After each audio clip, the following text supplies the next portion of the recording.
Добро, значи ова со шпагетите и со пиците, тоа беше Италија. Сега, тие колбасите беа во...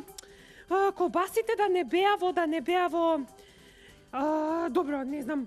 Лалињата беа во Холандија, добро, шпагетите беа во Италија, колбасите беа во Франција. Не, Айфелова кула беше во Франција. Во Шпанија беа лалињата. Не, лалињата беа во Холандија. Целиот се испобунив и не знам никоја, никаде и ништо. Значи уште еднаш. Шпагетите беа во Англија. Не беа шпагетите во Англија. Во Англија беше тој големиот сад, таа зградата со саатот, добро. Фудбалерите беа во Леле, каде беа? Па добро, фудбалерите ги има секаде, добро.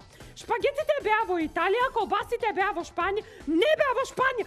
Значи, нешто, не знам ништо, не знам готово и не знам и крај. Ова се случува кога се обидуваш да научиш нешто само преку асоциација. А дали никогаш сте се обидале да ги научите зимите од Европската Унија со помош на сложувалка? Дали сте никогаш досега сте ределе сложувалка воопшто?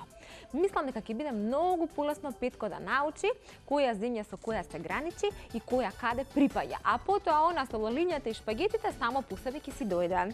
Виднаш после кратката пауза изненадување за Петко!